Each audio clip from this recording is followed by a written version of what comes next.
हमारी जान जानी है, हम बचेंगे नहीं। माफिया डॉन मुख्तार अंसारी की मौत हो गई है। मुख्तार अंसारी पर देश भर के 8 राज्यों में हत्या, लूट, डकैती, अपहरण, रंगदारी, गैंगस्टर, एनएसए जैसे 65 मामले दर्ज थे। कुछ लोगों को वो समय याद होगा जब मुख्तार अंसारी एक हाथ में बंदूक और दूसरे हाथ से अपनी मूंछों को ताव देकर खुली जीप में निकलता था। उस समय पुलिस भी मुख्तार अंसारी का कुछ नहीं बिगाड़ पाती थी। तो आप सोचिए आम आदमी का क्या होता होगा। लेकिन आज हम आपको मुख्तार अंसारी की मौत पर एक ऐसे पुलिस अधिकारी का बयान सुनवाएंगे जिसने इस खूंखार डॉन को खुलेआम चुनौती दी थी। मुख्तार अंसारी को सजा दिलवाने के लिए ये पुलिस अधिकारी उस समय की मुलायम सिंह यादव सरकार से भी भिड़ गया था, लेकिन उसके बाद इस पुलिस अधिकारी को खून के आंसू रुलाए गए। मगर सीएम योगी जब सत्ता में आए तो उन्होंने इस पुलिस अधिकारी की जिंदगी ही पलट कर रख दी। जिस अधिकारी की हम बात कर रहे हैं वो शैलेंद्र कुमार सिंह हैं। शैलेंद्र कुमार सिंह ने 2004 में मुख्तार अंसारी के खिलाफ पोटा यानी प्रिवेंशन ऑफ टेररिज्म एक्ट लगाया था। शैलेंद्र कुमार सिंह को पता चला था कि भाजपा विधायक कृष्णानंद राय की हत्या में मुख्तार अंसारी ने लाइट मशीन गन खरीदी थी। उस समय की राज्य सरकार शैलेंद्र सिंह के इस कदम से नाराज हो गई और उन पर पोटा वापस लेने का दबाव बनाया गया। शैलेंद्र कुमार सिंह ने झुकने से इनकार कर दिया और यूपी पुलिस से इस्तीफा दे दिया। लेकिन इसके बाद शैलेंद्र कुमार सिंह का हरासमेंट शुरू हो गया। उनके खिलाफ ही कुछ मामलों में एफआईआर दर्ज करवा दी गई। शैलेंद्र कुमार सिंह को उनके साथी ही जेल ले गए। लेकिन सीएम योगी ने शैलेंद्र सिंह के खिलाफ दर्ज मामले वापस ले लिए। अब आप मुख्तार अंसारी की मौत पर उन्हीं शैलेंद्र कुमार सिंह का बयान सुनिए। 2004 की है, जनवरी की है, आज से 20 साल पहले की है। और मुख्तार अंसारी का जो भय का साम्राज्य था वो चरम पे था। और सरकार द्वारा जब समर्थन ऐसे माफियाओं को हो जाए तो आप समझ सकते हैं। मैंने अभी आपसे कहा कि वो खुली जीप में मऊ दंगों में घूमता था जहाँ कर्फ्यू लगा है। किसी की हिम्मत नहीं हुई उसके प्रति कुछ बोल दे, कार्रवाई की तो छोड़ दीजिए। और उस समय मैंने लाइट मशीन गन रिकवर की। आज तक उत्तर प्रदेश में केवल एक ही रिकवरी है, न उसके पहले कभी हुई, न 20 साल हो गया अब तक हुई है। और उसमें पोटा भी लगाया क्योंकि पोटा एग्जिस्ट करता था। तो मैंने स्टैंड लिया उसके प्रति कि नहीं, ये गलत है और ये हो, इसको जेल जाना होगा। लेकिन मुलायम सिंह की सरकार तत्कालीन अल्पमत की सरकार थी, किसी भी कीमत पे इसको बचाना चाहते थे। और उन्होंने अंत में हम लोग पर प्रेशर बनाया, अधिकारियों पर प्रेशर बनाया।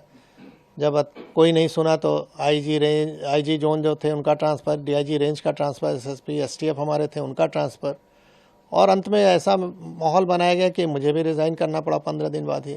लेकिन मैंने रेजिग्नेशन में लिखा और जनता के सामने इस चीज़ को रखा आप लोग के माध्यम से कि देखिए, जनता पॉलिटिकल सिस्टम में आप ही ने चुना है इस सरकार को, और किस तरह की ये सरकारें चल रही हैं कि जो माफियाओं के निर्देश पे काम कर रही हैं। हम लोग चुन के आते हैं, सेलेक्ट होते हैं, यानी जब तो बोला जाता है कि आप पब्लिक सर्वेंट हैं। आम बोलचाल की भाषा में हम कहते हैं गवर्नमेंट सर्वेंट है और हो गए हम पार्टी के एजेंट अगर काम करें जिस तरह से वो कह रहे हैं। तो ये गिरावट की स्थिति बहुत ही खतरनाक थी। धीरे धीरे इस पर लगाम लगा है। न्यायालय में अब निर्णय आने लगे हैं जो कभी नहीं आते थे, दशकों तक, 2-2 दशक तक नहीं आए, अब आ रहे हैं 3-3 दशक के बाद। तो स्थिति बदली है, नो डाउट। और उसका नतीजा आप लोग देख रहे हैं कि अपराध में कुछ भी हो रहा है। नहीं, स्वाभाविक है। अगर शासन प्रशासन, हम तो किसी सपोर्ट की भी उम्मीद नहीं करते थे, हम तो अपने दम पे रिकवर किया, मैंने अपनी टीम के साथ। तो हमको सपोर्ट की ज़रूरत नहीं है, हमको तो हम ड्यूटी है मेरी, हम कोई मेहरबानी नहीं कर रहे थे किसी पे। हमारी ड्यूटी है कि ऐसे असामाजिक तत्वों को रोका जाए जो जनता के लिए कहर बन सकते हैं।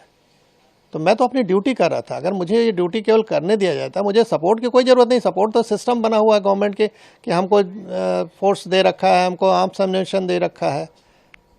तो हम तो अपना ड्यूटी अगर खाली निभा दें ईमानदारी से तो जनता को अपने आप राहत मिल जाए। कहावत है कि पुलिस अगर चाह ले तो पत्ता नहीं खड़क सकता, ये हकीकत है। मैंने एज ए डिप्टी एसपी, बहुत छोटा पद था, बड़ा पद नहीं था, लेकिन जहाँ भी रहता था 3 से 4 थाना क्षेत्र जो भी मेरे अंडर में रहे, उसमें किसी की हिम्मत नहीं है, मजाल नहीं थी कि कोई माफिया आके इंटरफेयर कर ले और कुछ वारदात कर ले, क्योंकि उसको मालूम था कि इस अधिकारी के मत्थे चढ़ गए तो हमारी जान जानी है, तो हम बचेंगे नहीं। आपकी कार्रवाई के बाद फिर आप पे दबाव बनाया गया? स्वाभाविक है, दबाव नहीं बनाया गया होता तो मैं इतनी अच्छी नौकरी क्यों छोड़ता भाई। जब मुझे लगा कि मैं अब कुछ नहीं कर सकता इन लोगों के सामने, तो कम से कम बाहर आके जनता को तो बताऊं कि हो क्या रहा है। शायद अगर हम नौकरी में रहे होते तो ये पक्ष कोई देख ही नहीं पाता कि किस तरह का दबाव बनता है। तो आज मैं जीता जागता उदाहरण हूं कि इस तरह की सरकार अगर रहे चले तो कैसे आप जनता को रिलीफ पहुंचाओगे। अगर सरकार सही नहीं चले तो अधिकारी काम नहीं कर सकता है।